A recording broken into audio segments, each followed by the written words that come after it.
হাই friends, মোৰ চেনেললৈ সকলোকে স্বাগতম জনাইছোঁ। মই আজি আপোনালোকক গুৱাহাটী চহৰখন দেখাম। মানে মই এতিয়া বৰ্তমান আমাৰ চহৰৰ এপাৰ্টমেণ্টৰ ওপৰত আছোঁ। মানে এইকেইদিন গুৱাহাটীত লকডাউন দিয়া আছে 14 দিনৰ আৰু এসপ্তাহ আজি গ'ল। সেইবাবে মই ইয়াতে টাইমটো পাছ কৰি আছোঁ আৰু সেইবাবে মই আজি আপোনালোকক অলপমান মানে ইয়াৰে পৰা গুৱাহাটীখন যিমান পাৰে তিমান দেখাব চেষ্টা কৰিম। আপোনালোকে চাওক, ভিডিঅ'টো আৰম্ভ কৰোঁ।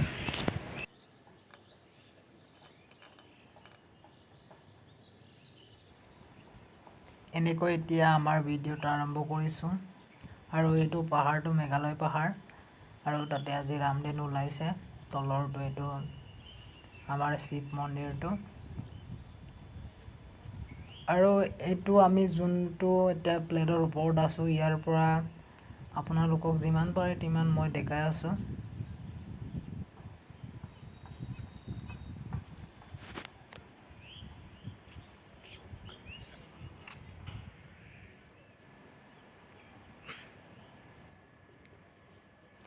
সেইটো লিলি হোটেলটো আৰু সেইখন হোটেল 6 মাইল এৰিয়াত আছে। এতিয়া মই যোনখন প্লেটৰ ওপৰত আছোঁ সেইখন প্লেট 6 মাইল এৰিয়াতে আছে। সেইবাবে মই আপোনালোকক 6 মাইল এৰিয়াবিলাক দেখাই আছোঁ আৰু এইবিলাক পিছফালৰ পাহাৰ, এইবিলাক আমাৰ গুৱাহাটীতে পৰে।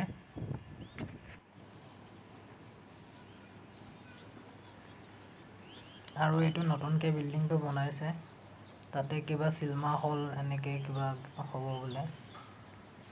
আৰু এইটো তলৰ বিল্ডিংটো হৈছে কাৰ্বি ভৱনটো এইটো, আৰু এইটো গণেশ মন্দিৰ হাই স্কুলটো।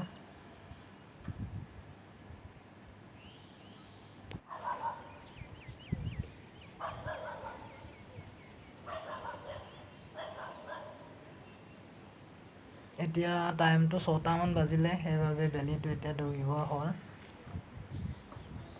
আৰু আজি অলপ ৰ'দটো ডাঙৰকৈ দিছিলে।